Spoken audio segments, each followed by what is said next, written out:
We live in an era of increasing scepticism. So how do we build trust and have an impact in that kind of climate?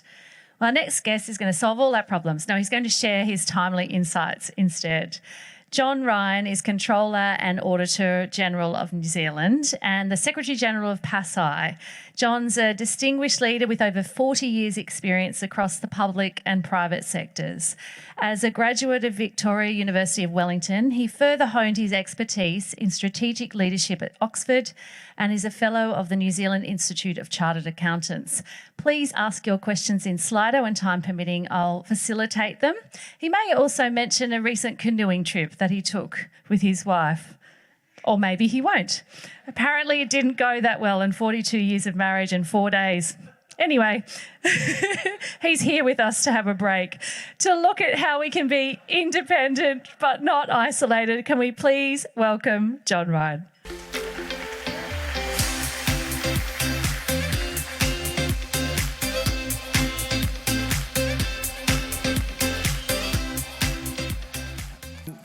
People actually often ask me, what's the best thing about being the Auditor General? And the answer is actually quite obvious.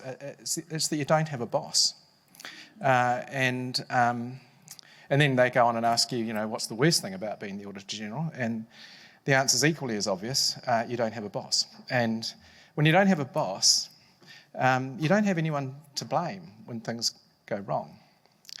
And you also don't have anyone to tell you what to do.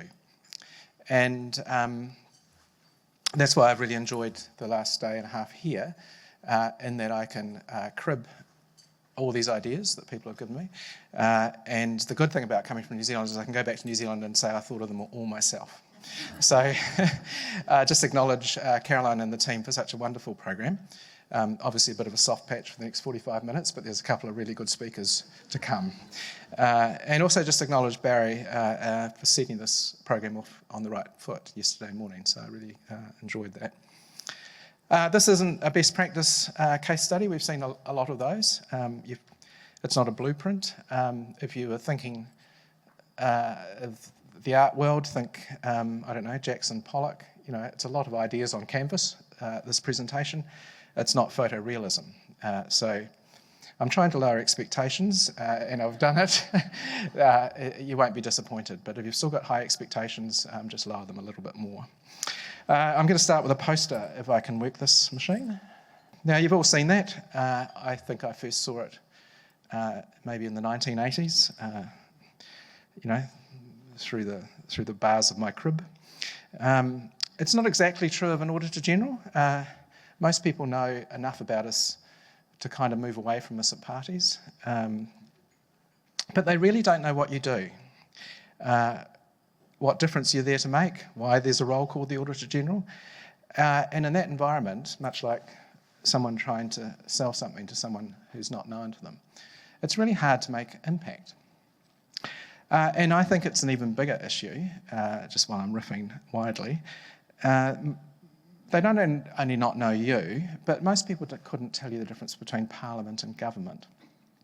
They wouldn't know what a select committee does. They probably don't know how the checks and balances in a system works. And in most of our democracies, they relied largely on people just acting properly. They aren't actually that formulated. When I go on the media, I'm often called the Attorney General. Although the other day, the Attorney General was called the Auditor General, and I just felt that was one of my moments of success. So in that environment, there's broad ignorance. It's really hard when all voices are equal to actually have any impact as the Auditor General. And I think you've all probably had the experience of publishing something you thought was just the right report at the right time with really good recommendations, maybe taken a year to produce, and just get very little impact. And we've talked a lot about, independence being our bedrock and quality as being our defining characteristics. And they might be necessary, but they're not sufficient to have impact. And I think we often think of ourselves as being in this sort of standard-driven world where we do deliver quality, but it's not enough. So while part of the secret is probably about having more awareness of the office and the roles that we play in our work, it's really a question of how do you cut through the noise? How do you find space in that sort of 24/7 news cycle? Endless commentators, constant stream of information, everyone trying to get their moment in the sun. And it seemed to me, and this might be totally wrong, but it did seem to me that it comes down to a question of trust, of whether people trust you. Trusted by Parliament, trusted by the public sector, and ultimately trusted by the public itself. So one of the questions I think fundamentally is, are you trustworthy? It's got a bit sombre. That's not what Auditors General look like. We're a lot better looking. We're often happier, but we'll move on. So the first question I think you need to answer if you're an Auditor General or a staff member, are you trustworthy and should I trust you? And of course we are, right? I've got a CV that says I was doing all this fantastic stuff. The Governor General appoints me, that's pretty cool. I've got a long and distinguished career according to the CV that I wrote. And when I travel overseas, and this is just so cool, I get called Your Excellency. And you might think that's kind of a bit puerile, but actually they don't in Australia, I'll just make that point. But it's super cool, right? And so, you feel like people should trust you because you've got all this stuff, right? And I guess the sort of thought I have, though, is that your authority comes from Parliament, but your impact doesn't. And you get all this stuff that collects on your back as you go through life that makes you feel like you're one of the elites and you're trustworthy, but you're not necessarily to anyone else. And so I want you to do a thought experiment. Now, I know many of you are accountants, so I just want to make it clear I will not ask you to share anything on your table. You probably haven't even met the people on your table. You'll all be introverted. This is all just inside your head with all those other voices. So I want you to do a short thought experiment. I want you to think of somebody you trust. I've just paused for a moment so you can all think of someone. Now I want you to answer these questions. Do you get them to do an annual report? Do you get that annual report audited? Do you inquire into them when something's gone wrong and set up a sort of separate sort of vehicle to do that? Do you maybe put them on a league table with other people you trust and just say, look, if you just improved here, you could actually be number 3 on my list rather than number 4, which is not a great spot. Now, if it's all in your head, so if any of you did do that, you're at the wrong course, and there's actually quite a lot of help you need. And I suggest you leave now and get it. But that's the architecture in the public sector. That's the architecture, right? We do these things and we think magically, and not only that, we're in the middle of that, right? We're supporting that. We're making that sort of work in a way. And transparency and accountability is kind of our thing. But if you looked at it from a personal perspective, none of that builds trust. And in fact, in real life, transparency and trust, to my mind, are not necessarily related at all. Most of the people you trust most in your life, you have no desire or need for transparency from. But that's personal. But over here is how the system works, and they don't seem to relate to me very well. So we spend a bit of time thinking about this, and we've done a bit of research on it, and a frame that we use, which I think is an easy one to remember if it's got no other benefit, is there's 3 basic things that build trust. Are you competent? So do you do the job you're meant to do? If you're a health system and I turn up at the front door and I want my PIP replaced, can I get it done and return safely to the community? That's the first thing. The second thing is, are you reliable? So in a crisis, can I get my hip replaced? I don't need a hip replacement now, but maybe in 10 years' time I will, and I want to know the health system's building its sustainability for that. So you're competent and you're reliable. But certainly in New Zealand, and I suspect it's true of most Western democracies, what builds trust, and about 2/3 of it is built on this in New Zealand, is whether people think you're honest. And you need to be able to demonstrate all those in a way that the public can see. But kind of more important than that architecture is the fact that you need to have a relationship with people to be trusted.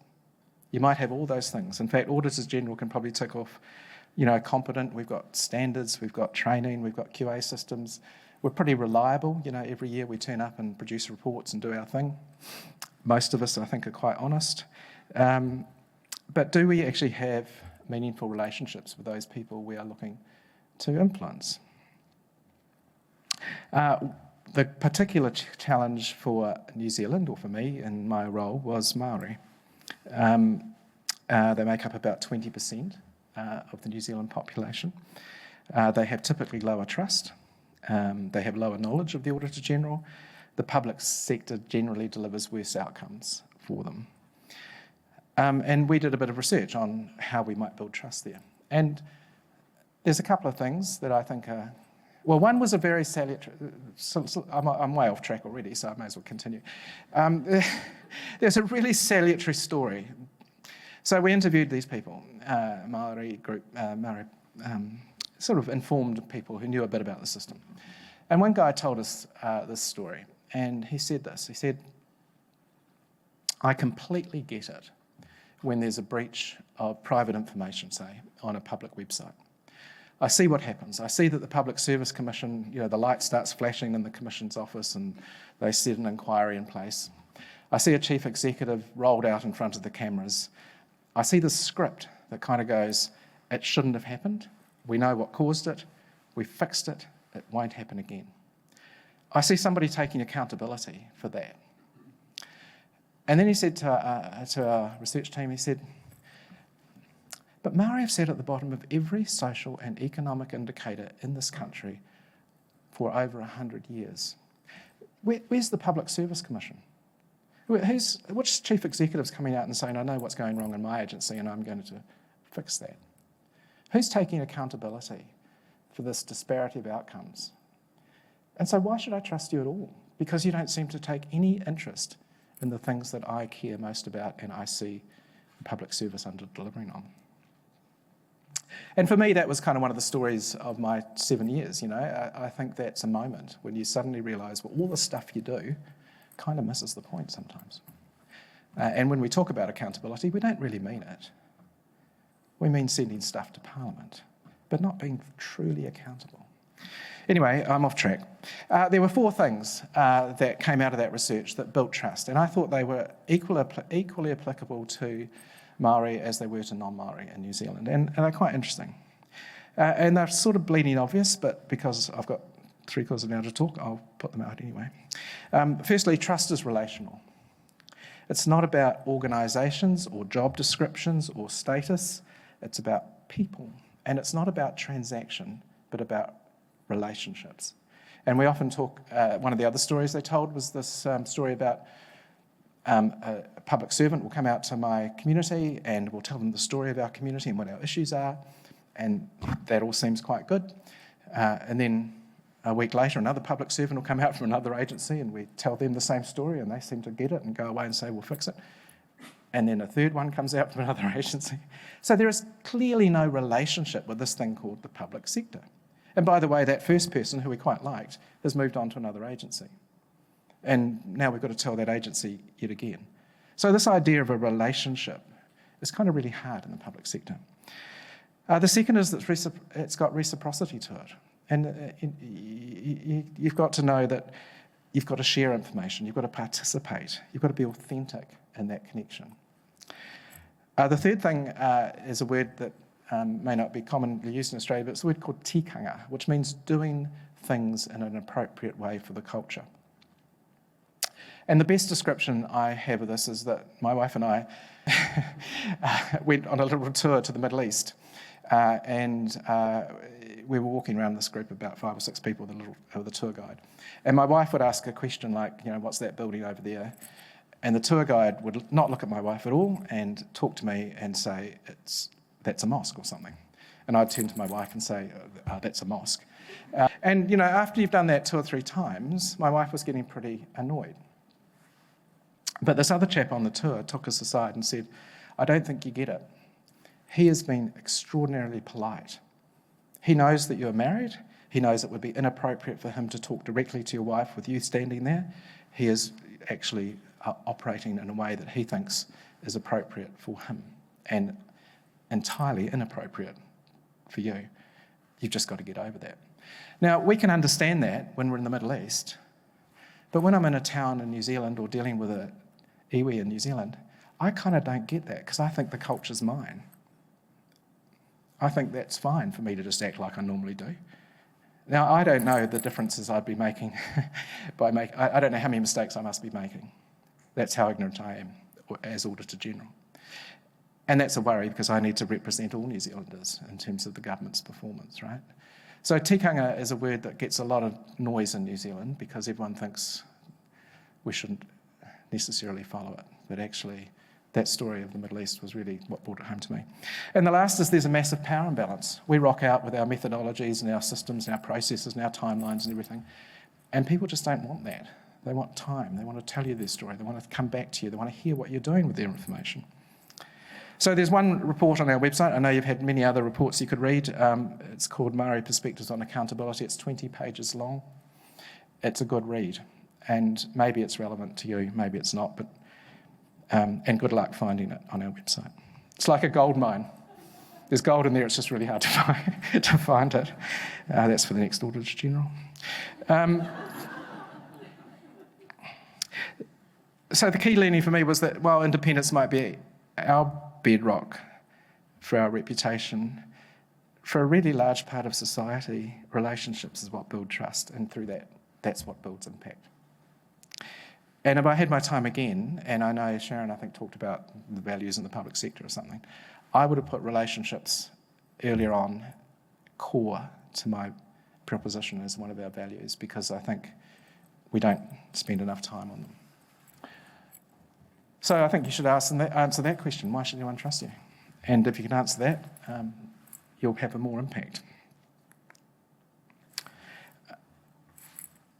Building trust in Parliament, I think this is safer territory for most of us, and we've heard a lot about it today from members as well. Parliaments generally like you. You know, you're one of the sort of friends they've got. They don't have many. And I certainly benefited from a reputation from my predecessors that Parliament respected the office and the role of the Auditor General. And so I've had 3 new Parliaments. I think also just reiterating a little bit of what we heard this morning, it's really hard to be an MP. You know, one minute you're, a real estate agent somewhere in the country, next minute you're in Parliament. You've got a job to scrutinise, in New Zealand's case, 1/3 of the GDP. What could go wrong? And you've got an AG to help you and a few clerks, you know? It's impossibly difficult job. And most of the information that I send in and you send in is neither read nor understood by the people who get it. Bit quiet in the room.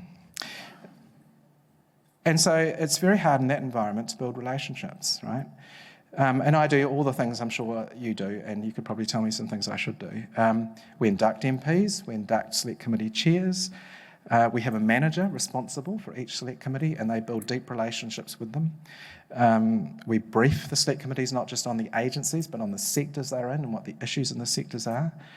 We help them build scrutiny plans. We bring select committee chairs together. We brief MPs on our reports. We give them detailed lines of inquiry. We give them 180 individual reports on agencies and sectors a year, and we brief them on them, plus all our performance audits, plus our inquiries. So we're kind of busy to make sure that we're noticed as much as anything, but also because we're there to help. But there's some big concerns I had in my term.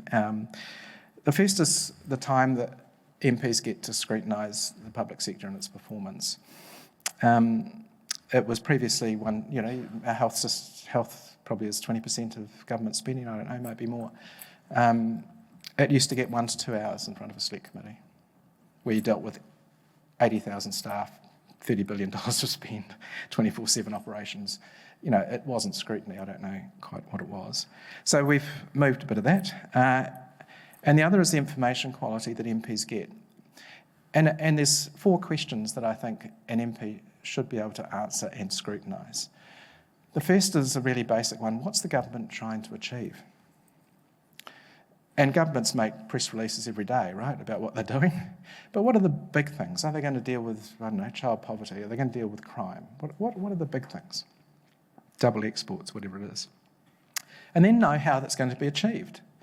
What's the plan? What's the strategy? How's that all clipped together? You want to double exports, or what are you doing? The next question they need to ask is, or be able to answer, is how does the money that we give you each year connect to that strategy? And the last question you need to ask and answer is, how are you going and how much have you spent? And sometimes all those planets align and you can answer them all, but 90% of the time you cannot answer one or most of those questions. And so when you're an MP trying to wrestle with an intelligent scrutiny of an agency, it's almost impossible to do. So we've been working quite hard with the clerks and the Parliament to change the scrutiny process. We've extended time, planning, multi-agency scrutiny, single agency scrutiny, increased ad hoc scrutiny on key issues. And Parliament's responded well. They're busy, but actually if you can make the case, you build a level of trust and depth in those committees that adds to your impact as well. And just in the last month, our Public Accounts Committee, it's called something different in New Zealand, has initiated an inquiry into public accountability and performance reporting in response to our concerns about the quality of information they've been getting. And we've been appointed as advisors to that. So we rather hope, and their intent is to change the Public Finance Act, the legislation that drives that, or at least make recommendations on it. So that's taken 7 years of continuous pushing. But you can build trust in Parliament over time, and I'm sure you can give me lots of things you've done that I would benefit from. As you can see, the slides are simple. Building trust in the community was the next one. In short, those people that experience the worst outcomes from the public sector have the least trust in it, just in general. So equity has been a real concern for me, equity of outcomes from the public sector. The public sector slaps itself on its back. We heard the Public Service Commissioner here talking about how excellent the public service is in Western Australia, and I think it's probably true. But I suspect if you look under the surface, there'll be issues of equity, that the public service is not delivering equitable outcomes. You can't build relationships with everyone in your community. It's just not possible. We focused on Māori. They have poorer outcomes, less trust, but they also have a constitutional status in New Zealand that's really important and is often ignored. We had done work with Māori and Māori issues, or issues relevant to Māori in the past, but we weren't really competent in that space, and we've spent a lot of time trying to build our competence and ability to be trusted by Māori communities, and we're nowhere near there yet. We created an advisory group made up of senior leaders in the Māori community, academics, and Māori corporate leaders. We understood our own history, and this is a really tricky one, right? Māori use a phrase called walking backwards into the future.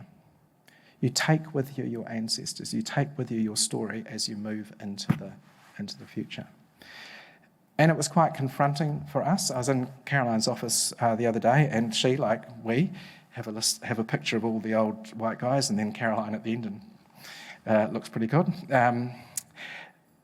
But it doesn't start in the year that Aboriginal people arrived in Australia. It starts when people that look a bit like me arrived in Australia.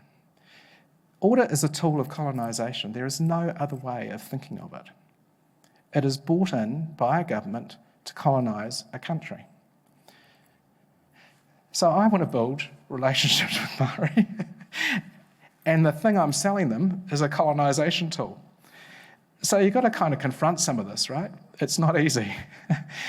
However, I think there's also a very strong narrative to say audit is really relevant to the future of Māoridom and to disadvantaged communities. And our history work also showed that we weren't always on the right side of history. We looked after the militia stores. We had reports which eventually unseated Māori leaders who were members of Parliament. And we had forgotten that, but Māori communities hadn't. And so you rock along saying, look, I'd like to do an audit in your space. And they say, what? How about some apologies first, or some thinking about what you're bringing with you? And so confronting who you are is really important if you're building trust with the community. We built new methodologies, new approaches to working.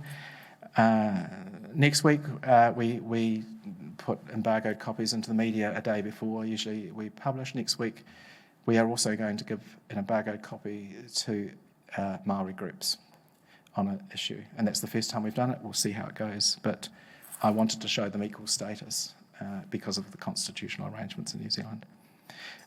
We built our own capability. We audited about 3,500 or so public entities. Maybe 150 of those are based on Māori principles. And we were not competent. We couldn't introduce ourselves in the language, etc., etc. So lots of learning there. We've also started to work on a Māori accountability system. And I know this is very Māori, but it's actually relevant to anyone working with different communities.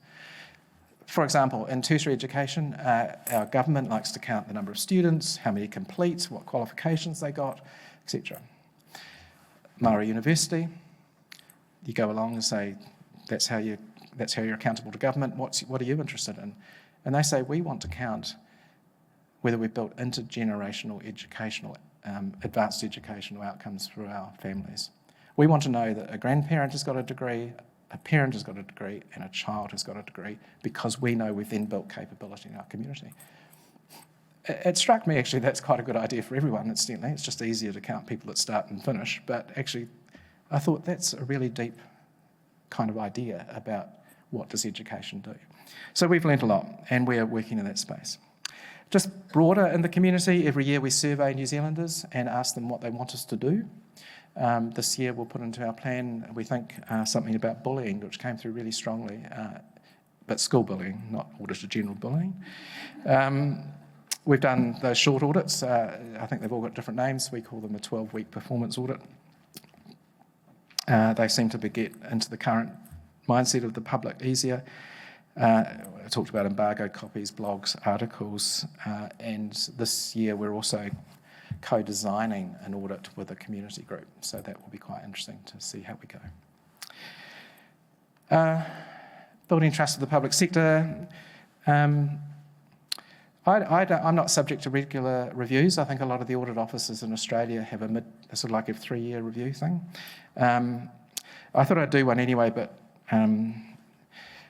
and I had Grant Hayer, the previous Auditor General of Australia, on an advisory group with a couple of other people, and one of the other people on the advisory group really laid into me about how much better the big 4 firms were at client satisfaction, and the way they presented, and their staff were really sharp, and I got insight from them, and I was bang, bang, bang. Anyway, Grant, who forever is thought warmly in my heart, listened to that for a minute, and I can't do an Australian accent, but he basically said, look, in Australia, I don't even let my staff call them clients. They're called audited entities, and I tell my staff that I do not work for them. I don't think he went on to say I don't care about how they feel about the audit, but it was really well implied, and it meant that this other person shut up, which really helped me. So, yeah. But it does highlight the problem about building trust with public entities, right? Because we don't need them. We are working for someone else. We need them to audit. And they're always suspicious that you're going to go and tell on them. And they're rightly suspicious, because we will. We will go and tell on them. We're the school snitch, right? So how do you build trust in that environment?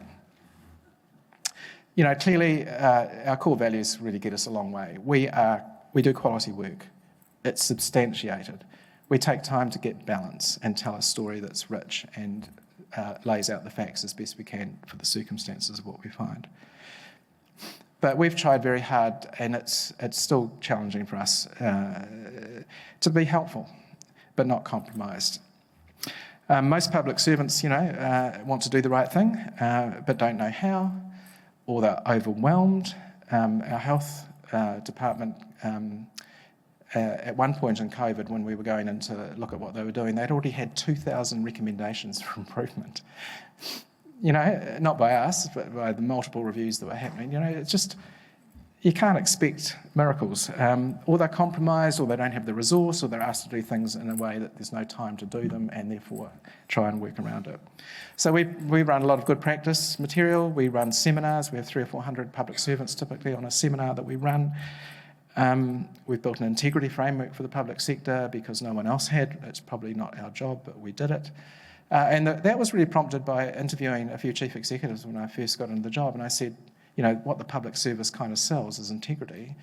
How do you know you're delivering integrity? And they'd say things like, well, we employ good people, we have a speak up policy, no one ever commits a fraud in our organisation, but there was no framework around integrity. And if you're making sausages, you know the quality of every sausage that comes out your door. But in the public sector, you're kind of making integrity. So how do you know the quality of everything you're doing?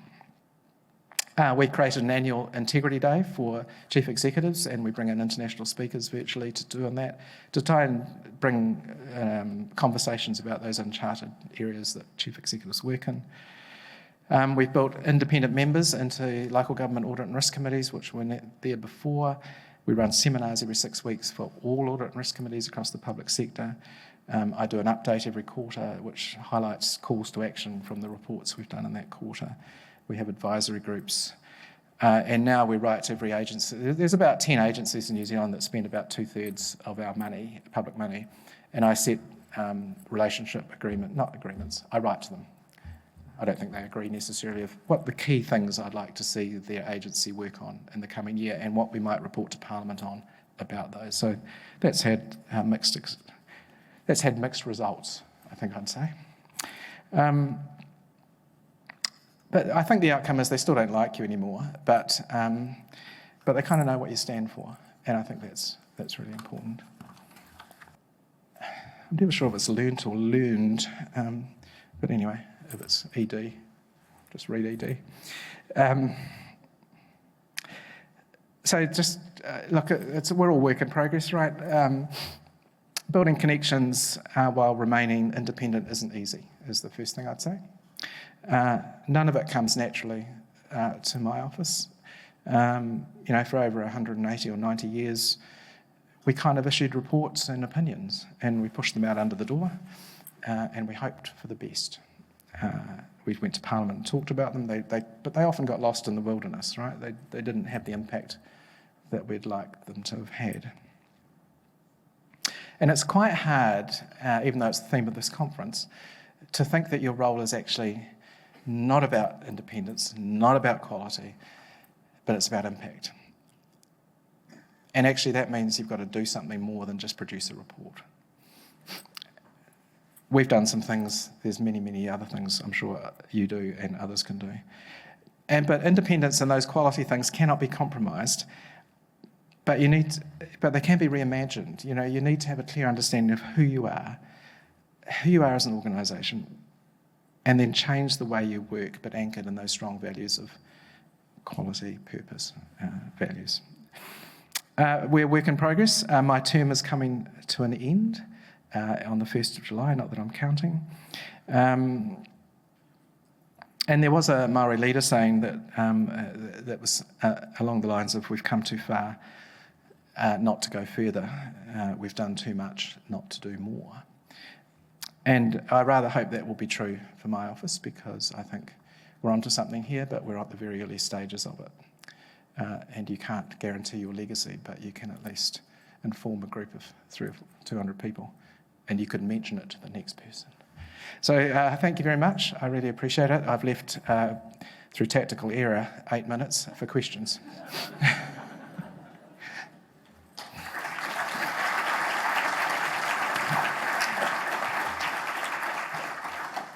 Your Excellency, I must apologise for misusing your personal story. I hope it wasn't Auditor General bullying. I apologise.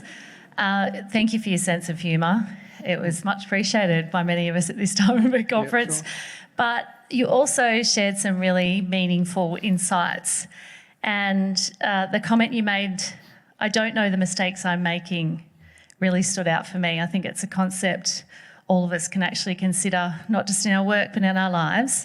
A couple of questions for you. Look, there you go. I ate up 50 seconds for you to make you feel more comfortable. Are you able to give us a bit of an insight into how you involve community in your audit activities? So I think we do what a lot of others do. So if we have a report, we think quite carefully about which communities need to know about it, who needs to act on it, how we might communicate with them, and there's a variety of things there. I did touch on a couple of other things. We do try and survey New Zealanders to find out what they're interested in, and we do get quite a lot of rich information from that. It also protects you a little bit when you turn up at Parliament and someone says, well, why did you pick that topic? I can say, well, actually, 10% of New Zealanders that we surveyed actually said that was something they were interested in. We spend time with Māori, our Māori advisory at local government and central government advisory groups thinking about how we might do relevant work. But I think we've got a lot to learn still in terms of how we might work with communities in a different way. This year we'll try designing an audit collaboratively with a particular community of interest, so that will be another step forward. I think we do what others do, but there's a lot you could do. One of our audience members is wondering, what was the most important audit you tabled during your tenure and why? Oh, gosh. I don't know.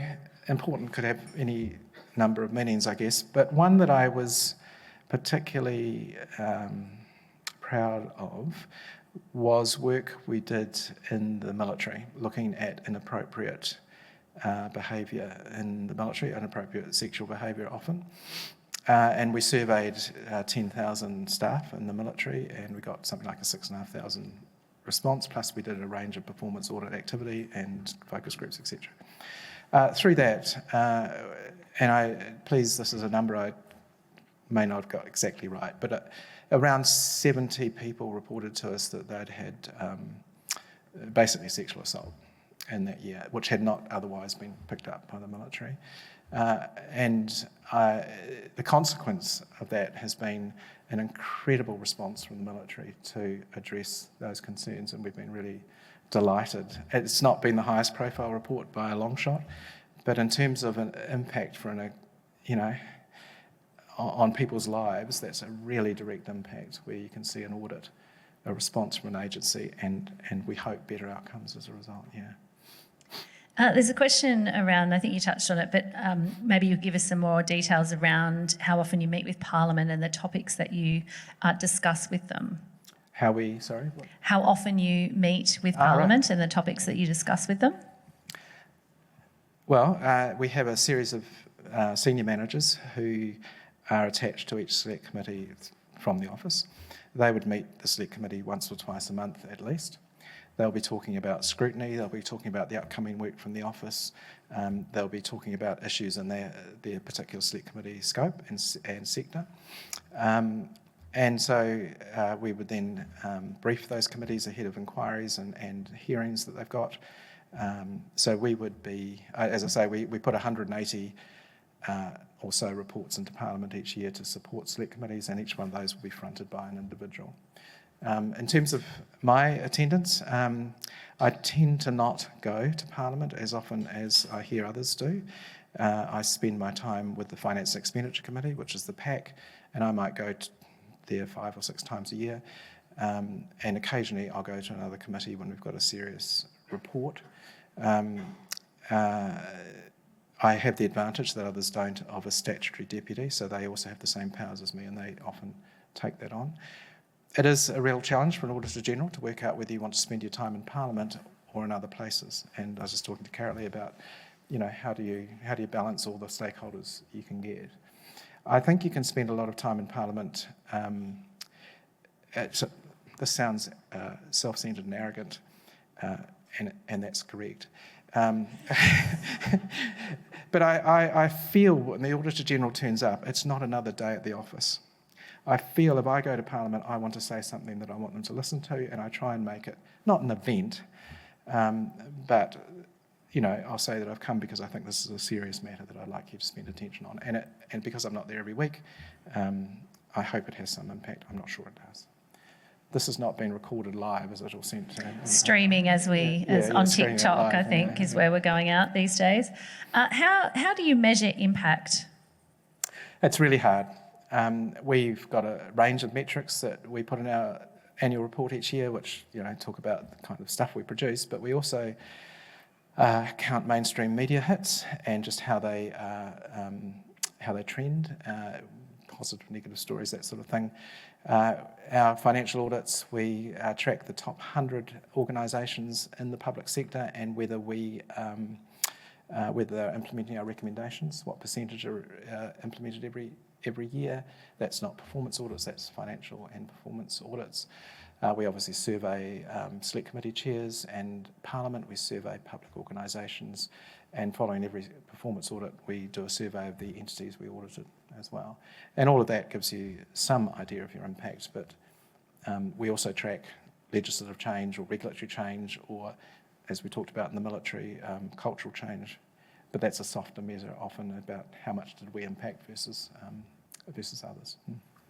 You mentioned you're finishing in a few months. People are wondering what's next. You don't have to tell us, but what are you doing in August was the question. I've got my CV and it's available for anyone here, quite like the weather. I'll get used to the accents, so I'm available.